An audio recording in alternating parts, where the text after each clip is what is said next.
Hello children, मैं अभी lesson के now I am in the third part of the lesson, that is the heading is how do we know about the past. इसलिए कि ज़्यादा video में time ना लग जाए, मैंने फर्स्ट टाइम बोर्ड को खुद लिख दिया है, लेकिन इसके बाद मैं आपके साथ लिखूंगी। तो we know about the past through many sources like number 1 manuscripts, hand written books. Manu means आपको पहले भी मैं समझा चुकी हूँ, हाथ से लिखना। मैनुअल वर्क, हम लोग कहते हैं ना मैनुअल वर्क, हाथ से करने वाला काम। Manuscripts were written on palm leaves, bark of birch tree, bhojpatra. ज्यादातर राजा महाराजा अपने बारे में इन भोजपत्रों पे लिखवाते थे। एंड ऑन पेपर्स, ये भी मैं आपको बता चुकी हूँ कि नाइल रिवर जो इजिप्ट में है, जो कि जाके भूमध्य महासागर मेडिटेरेनियन सी में गिरती है, on both the sides of the Nile river the land is very fertile, और वहां पर पेपिरस नाम की एक ग्रास को ग्रो किया जाता था, और फर्स्ट उसी पेपिरस ग्रास से पेपर को बनाया गया, इसलिए उसका नाम पड़ गया, कागज का नाम पड़ा paper in English. Okay, on paper they are found in temples and monasteries. तो मैं आपको थोड़ा सा टाइम देती हूँ, आप लोग इसको लिख लीजिए।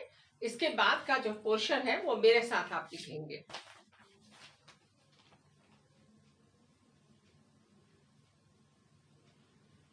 आपने अभी अभी वीडियो ओपन किया होगा, तो हम लोग आज इसके 4 पार्ट्स जो है, और मैन वाला जो टॉपिक है, हाउ में हम है अभी।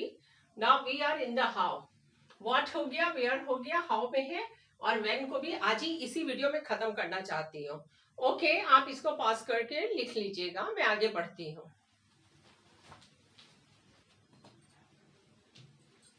सो they are found in temples and monasteries. Okay,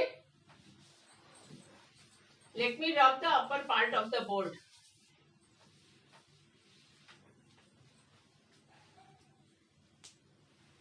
They were written in Sanskrit.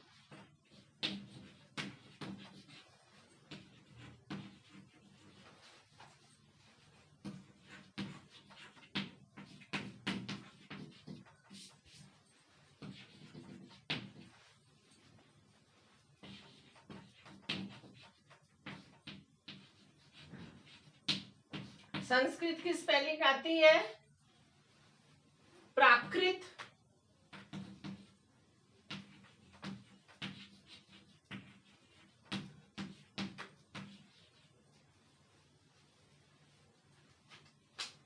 Language of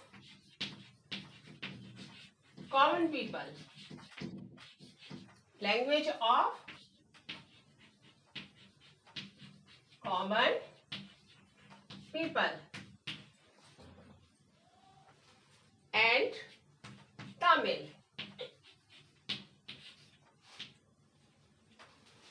देखिए, मैं आपको बता देती हूँ कि संस्कृत जो है वो ब्राह्मणों की, और जो शिक्षाविद थे, upper class of the society, जो एजुकेशनल एक्टिविटीज में all those people were involved, they use to speak Sanskrit and they use to write in Sanskrit. तो Sanskrit was a very difficult language, और highly learned people use to write in this language. Then the Prakrit. Prakrit was the language of the common people. Common people of that time used to speak with each other only in this language. And the Tamil. Tamil was mainly the language of the Dravid. Dravid जो है वो इस देश के द्रविड्स जो है are very original and native people of India. और उनकी जो लैंग्वेज साउथ में, इंडिया का जो साउदर्न पार्ट है, this is the southern part of India, यहाँ पे मोस्टली तमिल लैंग्वेज का इस्तेमाल किया जाता था। तो अभी आप इतना ही समझिए कि इसमें वहां पर मैन्युस्क्रिप्ट्स वगैरह उस समय के लिखे गए हैं। ठीक है, दे वर रिटन अबाउट रिलीजन्स। इनके टॉपिक क्या होते थे? What were the topics of the manuscripts? धर्म के बारे में सबसे ज्यादा लिखते थे। दे वर रिटन about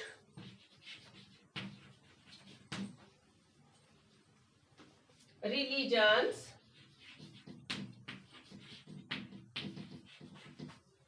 आप आप चल पा रहे हैं मेरे साथ साथ? चलिए, टीचर के साथ साथ लिखने में बहुत मजा आता है।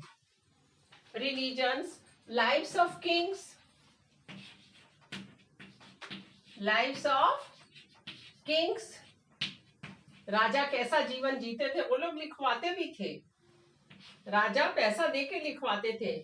मेडिसिन्स, आयुर्वेदिक मेडिसिन्स निकलती थी उस समय, जड़ी बूटियों से किस तरीके से दवाइयां बनाई जाएंगी उनके बारे में मैन्युस्क्रिप्ट्स में लिखा जाता था। Science,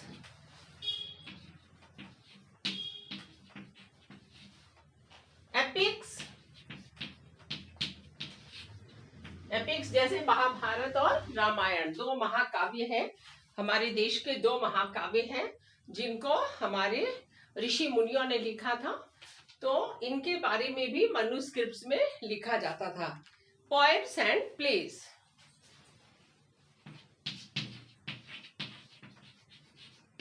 poems and place, so this is all about the manuscripts. क्या बताया मैंने आपको, एक बार आप खुद बता दीजिए। मैं लिख देती हूँ, उसको पढ़ दूंगी, आपको कुछ समझ में नहीं आएगा, लेकिन जब हम बात करेंगे एक दूसरे के साथ तब हमें समझ में आ जाएगा।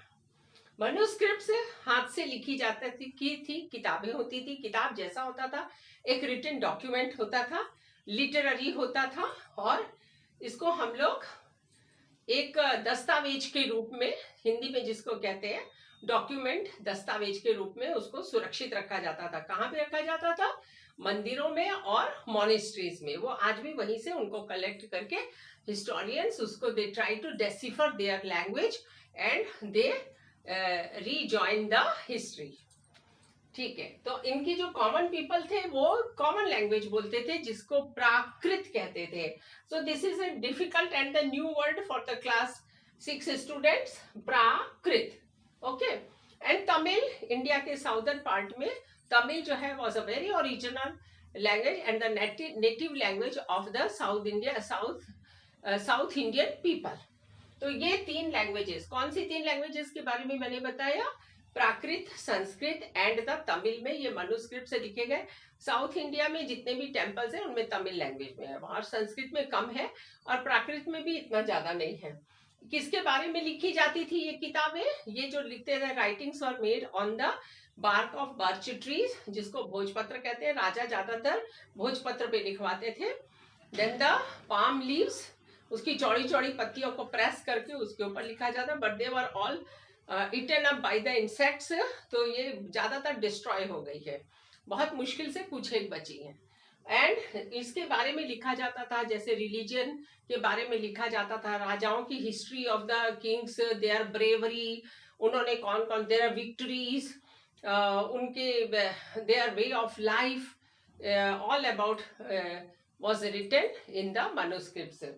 एपिक्स जैसे रामायण एंड द महाभारत की कहानियां उनमें लिखी गई, कविताएं उस जमाने की जो लोग थे कवि, उन्होंने उसमें लिखी हैं, नाटक लिखे हैं, और साइंस के बारे में और आयुर्वेदिक मेडिसिन के बारे में लिखा है। साइंस के बारे में एस्ट्रोनॉमी ज्यादा चलता था उस समय, साइंस का जो रूप था that was a little bit different, not like today. उनका साइंस होता था कि एस्ट्रोनॉमी के ऊपर बहुत होता था, वो लोग कॉन्स्टिलेशंस को, इन सब को बहुत स्टडी करते थे, ग्रह नक्षत्र ये सब के बारे में बहुत कुछ बताते थे, तो ये सब के बारे में उनमें लिखा जाता था। ओके, इसको मैंने समझा दिया, आगे बढ़ते हैं। सेकंड इज द, थोड़ा स्पीड पकड़ लेती हूं, इंस्क्रिप्शंस। इन स्पेलिंग देखिए, इन CSCRIPTIONS,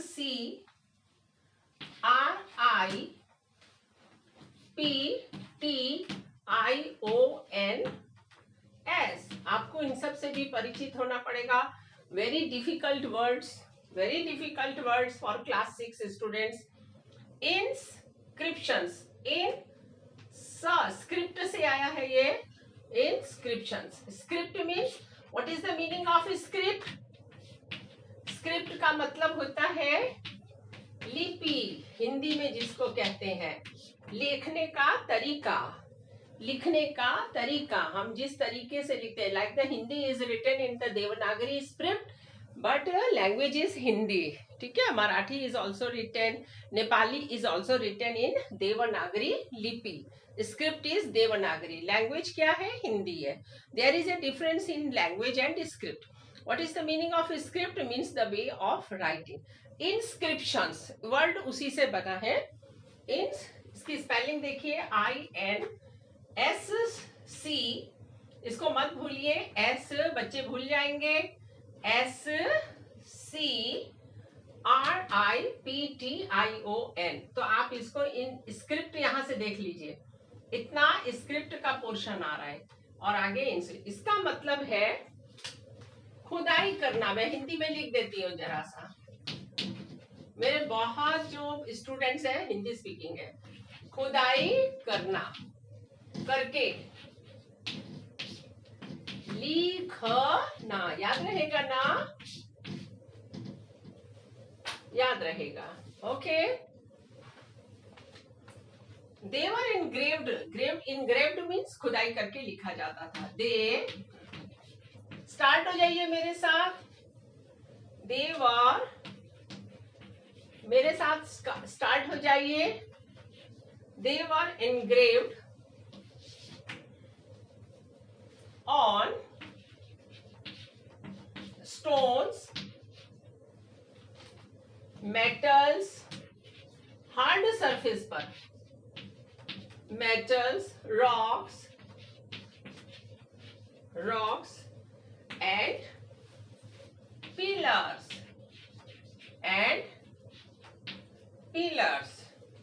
mainly kings. Let me finish the writing first. Mainly kings, raja maharaja, engraved, ENGRAVED. If you don't know the spelling, you don't know the meaning, how will you write? Engraved, they are orders, राजा का हुक्म, they are orders. Just learn the word. Records of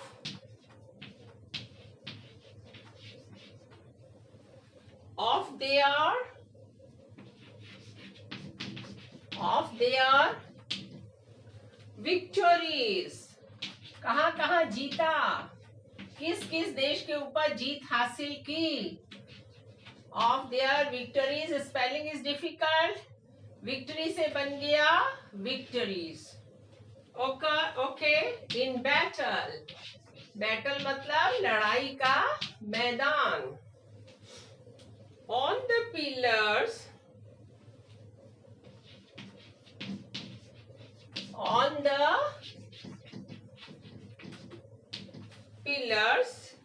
and bronze, यहां लिखूं या ऊपर लिखूं? ऊपर लिखूंगी।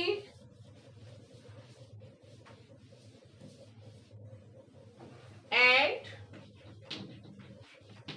BRONZE, bronze, metal shields. देखिए मैंने आपको पहले क्लास में बताया था ब्रॉन्ज मेटल कैसे बनाया था। अर्ली मैन ने आयरन को लिया था, कॉपर को लिया था, ठीक है।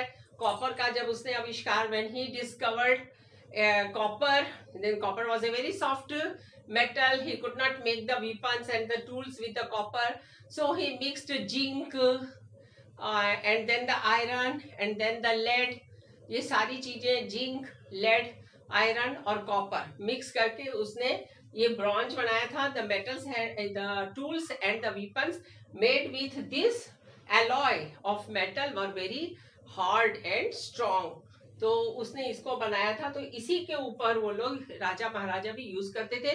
कहाँ कहाँ किस किस देश को जीता उसके बारे में वो इनके ऊपर खुदाई करवा देते थे। और जनता के लिए क्या ऑर्डर है, अदरवाइज उस जमाने में तो टीवी नहीं था, तो कम्युनिकेशन, वे ऑफ कम्युनिकेशन क्या होगा, या तो वो ढोल लगाने बजा के बताते थे कि राजा का हुक्म ये है, अदरवाइज वो लोग जो उनके परमानेंट ऑर्डर्स थे उनको वो पिलर के ऊपर या चट्टानों पर वो खुदवा देते थे और पिलर होते थे in the middle of the city, so that everybody can read them. ये होता था। So these are the inscriptions के बारे में यहाँ बहुत कुछ है। नाउ द आर्कियोलॉजी, खुदाई करके। The third source of history is archaeological survey. Third is, spelling is also very difficult, R C H A E O, तीनों आ गए। C A R C H C H A E O. Now the logic. Archaeology. Study of, what is this? What does it mean? Study of remains. Study of remains of all those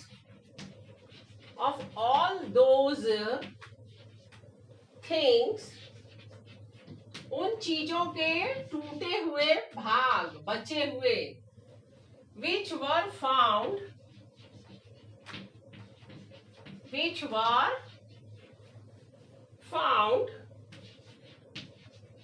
कहां से मिली? Found under the surface,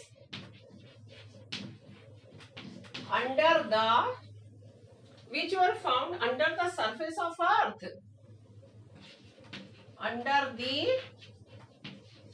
surface of earth, जमीन के नीचे से खुदाई करके जो चीजें मिली। Now what is the example? क्या क्या मिला? आर्कियोलॉजिकल सर्वे में क्या क्या चीजें मिली? I am giving the examples with a different colored chalk. So this is the examples. What are the examples? Remains of cities. But sorry, it's not visible. Okay, it's good. Example. Remains of cities like the Harappa and the Mohenjo-daro, Kodisi, Kalibangan, like that. Cities,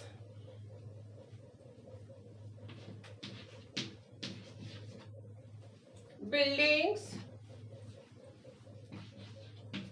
building,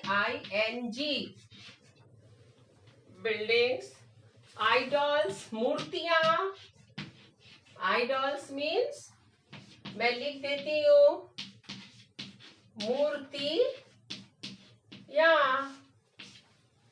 okay, coins,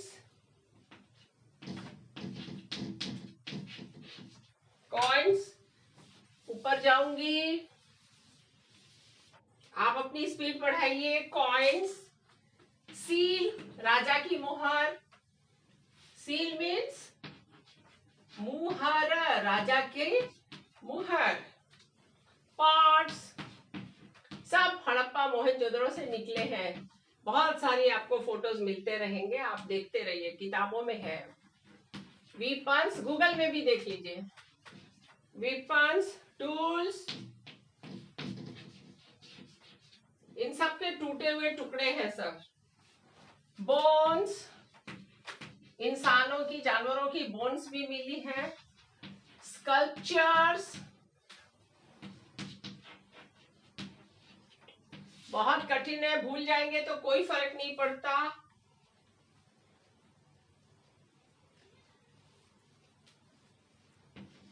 etcetera, ये सब के टूटे फूटे टुकड़े जमीन के नीचे से निकले हैं। उन सबको स्टडी करके इन लोगों ने क्या किया है, पॉट्स भी है, लिख दिया। सब वो लोग इतिहास के बारे में बताते हैं। Now the historians and the, मैं इसको रब कर रही हूं।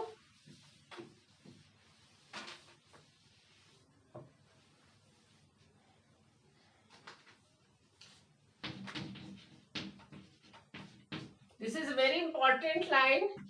हिस्टोरियंस। देखिए आप, हिस्ट्री लिखने वालों को क्या कहा जाएगा? Indian. India, all those people who live in India are known as the Indians. Like all those people who write the history, they are known as the historians. Historians spelling देखिए, and archaeologists. Very difficult spellings. Very difficult. ARCHAEOLOGISTS are like detectives, jasus, detectives. Again this spelling is very difficult. Detectives. And join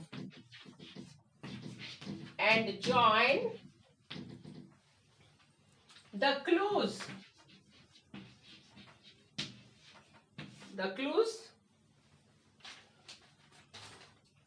to reconstruct the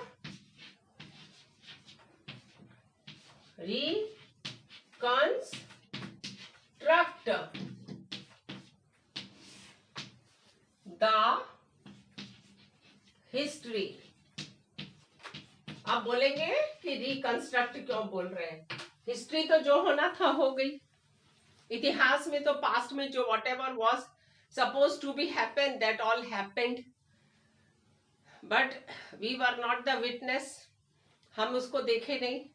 अब ये लोग क्या करें, फिर से उसी सब चीजों को हिसाब किताब whatever they get in the literary form, in the writing form, or in the during the archaeological service, they just join the clues and like the detectives they reconstruct the history, because history was once happened. History एक बार घट चुकी थी, इतिहास एक बार हो चुका था। अभी इनका काम है खाली उसको जोड़ तोड़ करना और सबके सामने बताना। They are telling. ये लोग उसको विटनेस नहीं किया था इन्होंने। Okay, but the recent history, definitely the people have witnessed the events which have happened in the recent past. Latest जो हैपनिंग्स हुई है वर्ल्ड में उनको लोगों ने देखा है, लेकिन जो बहुत हजारों साल पहले हुई तो हमने उनको नहीं देखा। So these are very difficult. यहाँ spellings are here, like the sculptures. ये मूर्तियां हैं, खुदाई कर करके बनाना, उसके ऊपर चित्रकारी करना, मतलब कारीगरी करना, रॉक्स के ऊपर आइडल्स बनाना, ये सब आर्कियोलॉजिस्ट्स, हिस्टोरियंस, डिटेक्टिव्स, रिकंस्ट्रक्ट। आप इन शब्दों के बगैर कैसे लिखेंगे? Very difficult for small children, but you have to do. So this is the all this about the how do we know about the past. The last part is lesson is not yet completed, क्योंकि अभी भी यहाँ पर India का नाम कैसे India आया ये सब बाकी है। लेकिन अभी आज हम इसी वीडियो में हमको ये खत्म करना है, CD about when how do we how देखिए यहाँ दो क्वेश्चन बनते हैं। How do we calculate, let me write, how do we calculate the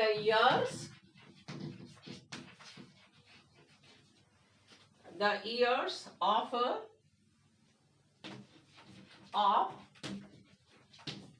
the past and present.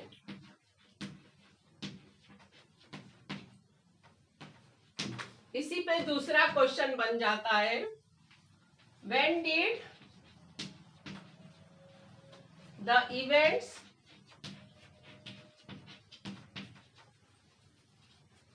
happen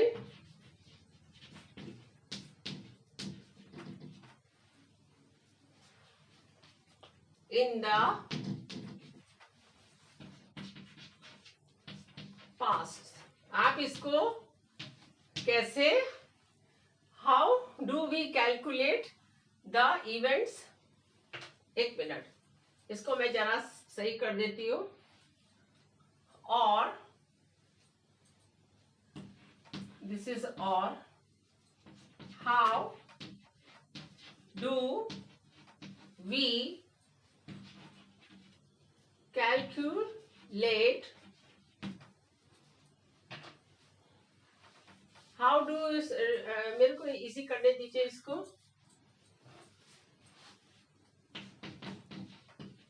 How do we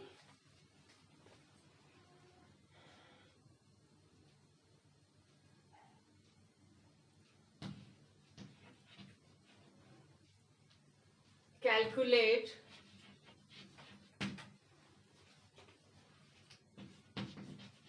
the timing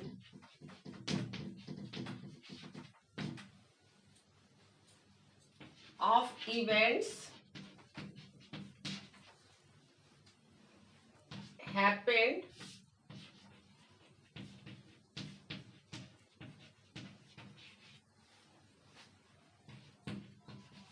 in the past. ये भी एक question बनता है.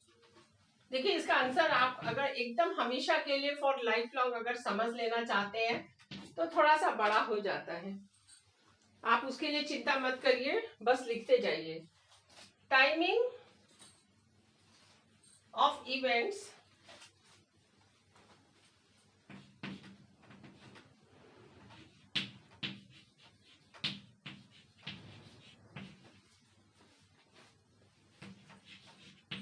बस आप लिखते जाइए.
of events is calculated.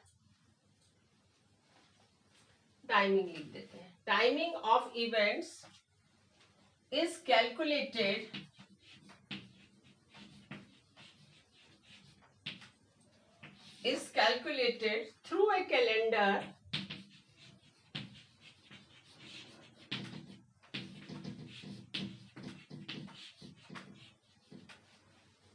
through a calendar of BC and AD years.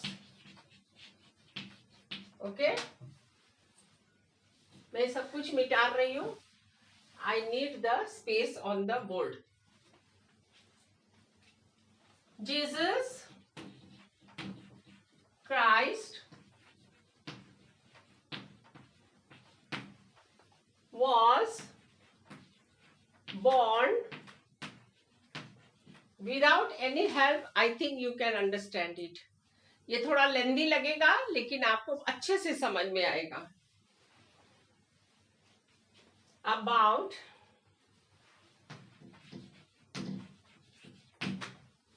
2000 years ago.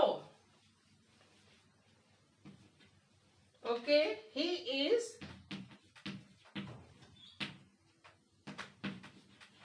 the founder of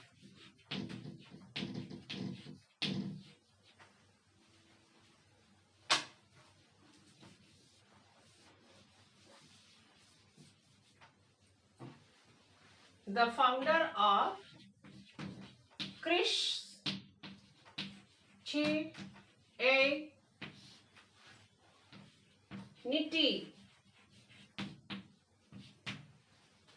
spelling confirm करिए सही है कि नहीं.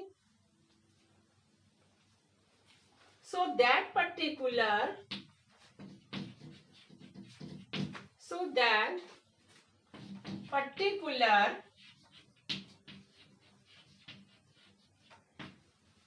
year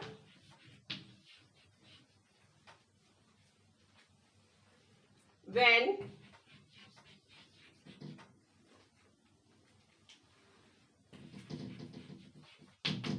Christ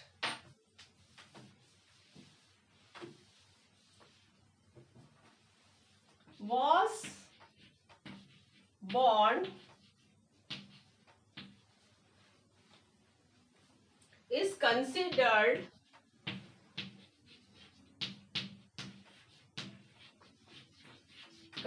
का स्पेलिंग देख लीजिए. As the starting point, as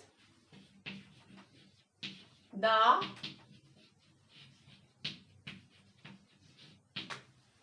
starting point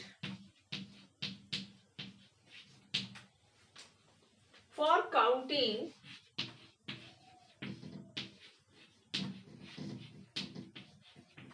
देखिए, आप इसकी लेंथ पे मत जाइए. आप ये सोचिए कि क्या आप पूरी बात को ठीक से समझ पा रहे हैं. इसके ऊपर ऐसा कोई बीसी और एडी के ऊपर आपको क्वेश्चन आने वाला नहीं है, लेकिन आपके एक छोटा सा कैलकुलेशन वो दे सकते हैं. तो आपको ये याद रखना, आपको समझना है. और जब तक आप चीज को अच्छी तरीके से नहीं समझेंगे, लैंग्वेज के वर्ड्स पे जाएंगे और वर्ड का मीनिंग समझेंगे, आप नहीं समझ सकते. आप उसको पूरा डिटेल में समझिए कि क्या चीज है ये and how it is calculated. For counting the dates,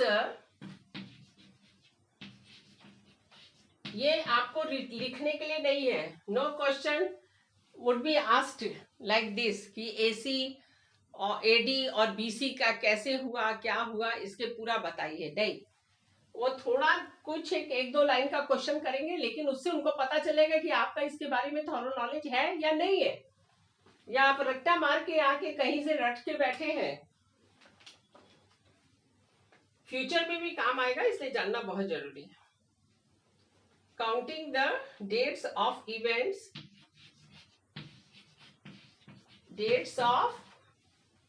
in AD, AD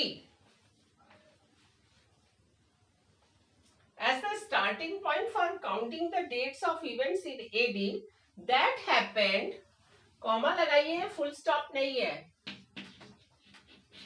that happened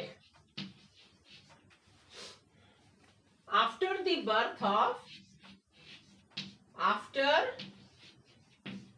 the birth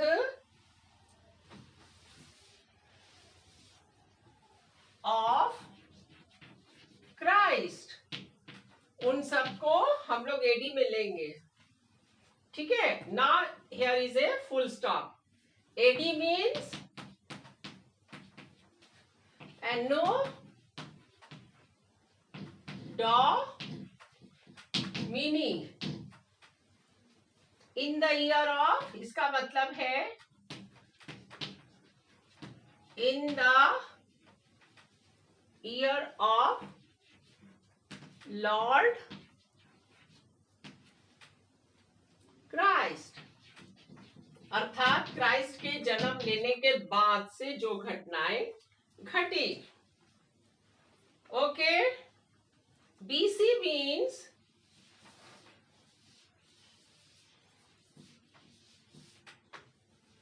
BC के बारे में येलो चॉक से लिख देती हूँ, BC means before Christ. If the dates are written, if the dates are written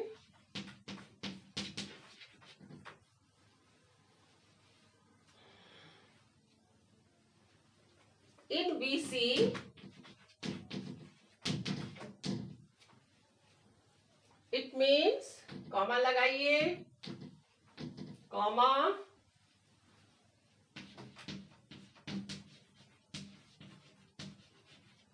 इसका मतलब क्या है? It means those events had happened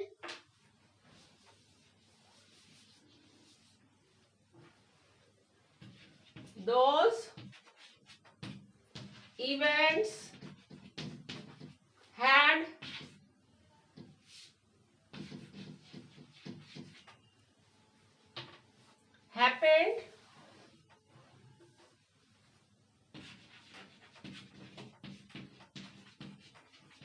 had happened before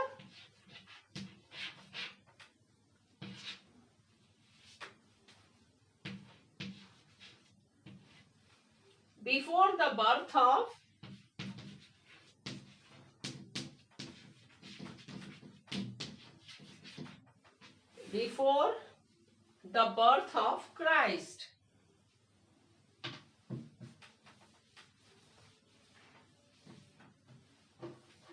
Birth of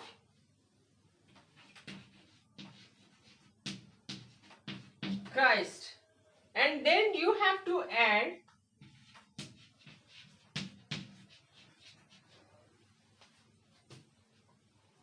you have to add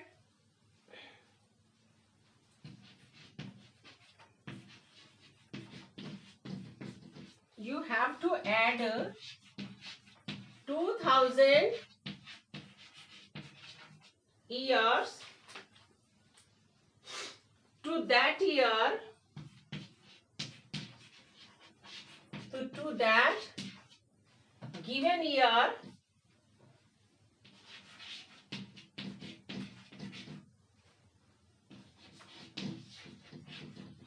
in BC. आपको उसमें 2000 को add करना है. Okay,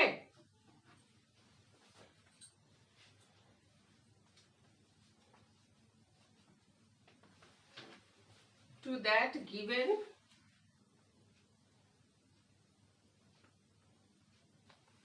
year in BC. To find out the, sorry खत्म नहीं हुआ है, कंटिन्यूड है. To find out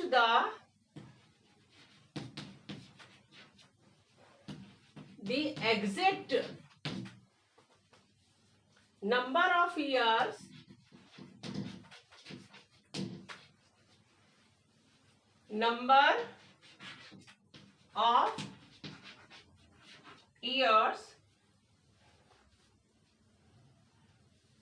when that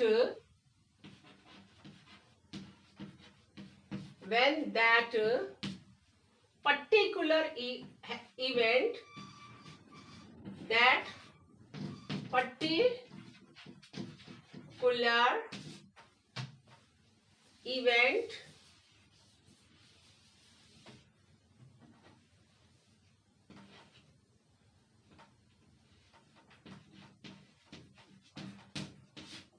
इसको पूरे को ब्लू कलर से करती हूँ. वह खास घटना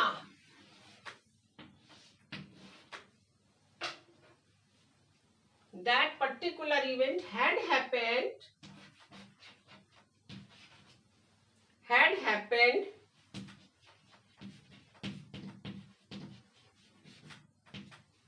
in the past. हो गया? इन द पास्ट, तब हमारा निकलेगा। नाउ इसका छोटा सा एग्जांपल 2 लाइन का है और उसके बाद ये फिनिश। सो हम लोग का आज ये पूरा हो गया, लेकिन अभी भी हमारा कुछ बाकी है, मैं इसको फिनिश कर रही हूँ। इंडिया को पेनिनसुला क्यों कहते हैं, बहुत अच्छा सा शॉर्ट और आपको समझ में आने लायक मैंने तैयार किया है। इंडिया का नाम, इंडिया कैसे पड़ा, ये 2 पार्ट इसके और रह गए हैं, ठीक है। एग्जाम्पल, अबाउट 2700 BC में अगर हम कहते हैं कि ये घटना घटी, मीन्स इसका मतलब है 4700 years ago। अगर हम कहते हैं about 1500 when the Aryans, BC when the Aryans came to India, इसका मतलब है means, sorry, ago means 3500 years ago। About हम अगर कहते हैं कि ये घटना अबाउट 700 AD के आसपास घटी, इसका मतलब है मीन्स 2000 - 700 1300 years ago। और अगर हम कहते हैं कि 2022 AD में घटना घटी, इसका मतलब एट प्रेजेंट।